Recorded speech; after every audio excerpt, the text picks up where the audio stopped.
आज की हमारी कहानी बात करती है एक नए तरह के फ्रॉड और उसके पीछे की मानसिकता की। कहानी का नाम है डिजिटल गिरफ्तारी, एक नई धोखाधड़ी और मानसिक जाल। गांव के पंचायत भवन में आज कुछ खास हलचल थी। लोगों को पता चला था कि पास के शहर से इंस्पेक्टर रवि और मनोविज्ञान की डॉक्टर नंदिनी गांव में आने वाले हैं। विषय भी गंभीर था, डिजिटल गिरफ्तारी। यह शब्द गांव वालों के लिए नया था, लेकिन इसका असर अब गांव तक पहुंच चुका था। पंचायत भवन खचाखच भरा हुआ था। हर उम्र के लोग, खासकर युवा और बुजुर्ग, अपनी जगह पर बैठ गए थे। इंस्पेक्टर रवि ने माइक संभालते हुए कहा, नमस्ते दोस्तों। सबसे पहले मैं आप सबका धन्यवाद करता हूं कि आप इस विषय को समझने के लिए यहां आए। मैं सीधे मुद्दे पर आता हूं। डिजिटल गिरफ्तारी आजकल की एक नई और बेहद खतरनाक धोखाधड़ी है। रवि ने अपनी बात को आगे बढ़ाया। सोचिए, आपको एक फोन कॉल या व्हाट्सएप पर वीडियो कॉल आता है। कोई कहता है कि आप पर कानूनी केस चल रहा है। कोई इनकम टैक्स का मामला या बैंक से जुड़ा विवाद। डर के मारे आप उनकी बात मान लेते हैं। और फिर वे आपसे पैसे मांगते हैं। सिर्फ इसे सुलझाने के लिए आप डर जाते हैं, घबरा जाते हैं। और यही वह क्षण है जब आप उनके जाल में फंस जाते हैं। रवि ने अपनी आवाज को थोड़ा कड़ा करते हुए कहा, दोस्तों, यही डिजिटल गिरफ्तारी है। यह आपके डर और असुरक्षा का फायदा उठाती है। ये अपराधी इतने शातिर होते हैं कि आपको अपनी गलती का एहसास तब होता है जब आपने पहले ही अपना पैसा और डेटा खो दिया होता है। सामने बैठे युवा लड़कों में से एक ने पूछा, पर सर, हम कैसे पहचाने कि ये धोखाधड़ी है या सच? रवि मुस्कुराए और बोले, बहुत अच्छा सवाल। पहली बात याद रखिए, कोई भी सरकारी अधिकारी, पुलिस या बैंक आपको फोन पर कभी पैसे ट्रांसफर करने के लिए नहीं कहेगा। दूसरा, अगर आपको किसी संदिग्ध नंबर से कॉल आए तो तुरंत उसे बंद कर दें और हेल्पलाइन नंबर पर शिकायत करें। तीसरा, किसी भी अनजान लिंक पर क्लिक न करें और अपनी निजी जानकारी किसी को न दें। उन्होंने कुछ वास्तविक घटनाओं का जिक्र किया जिनमें लोगों ने अपना सारा पैसा और आत्मविश्वास खो दिया था। लेकिन रवि ने यह भी कहा, डरने की जरूरत नहीं है।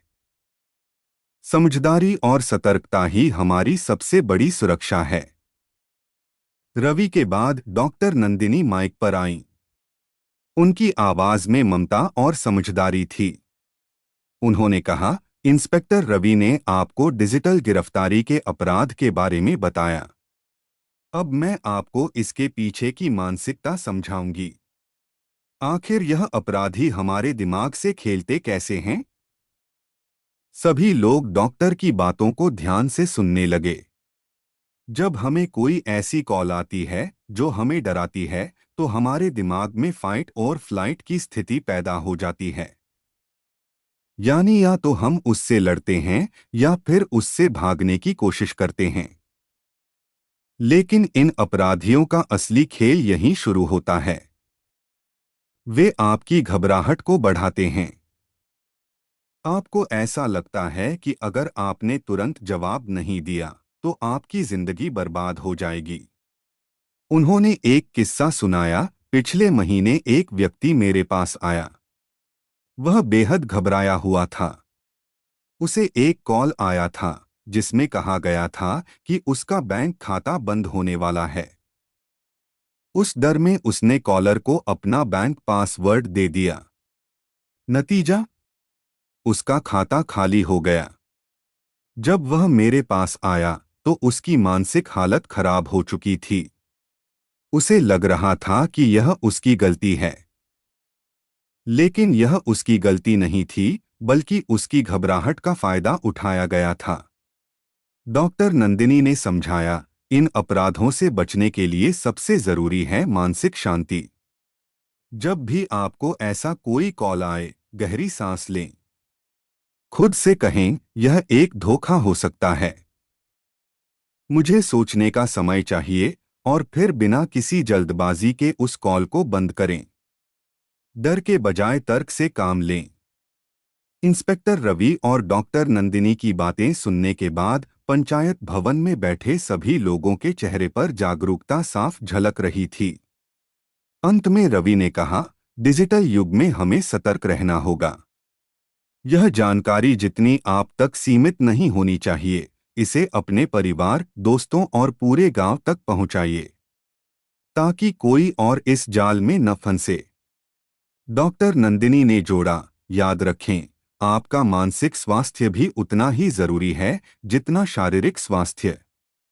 हर बार घबराने के बजाय समस्या को तर्क और समझदारी से सुलझाएं। और अगर कभी कोई डर महसूस हो तो मदद मांगने से न डरें। यह कहानी न केवल डिजिटल गिरफ्तारी के खतरे को उजागर करती है, बल्कि यह भी बताती है कि कैसे हमारी घबराहट और डर हमें गलत कदम उठाने पर मजबूर कर सकते हैं। सतर्कता और जागरूकता ही हमारी सबसे बड़ी सुरक्षा है।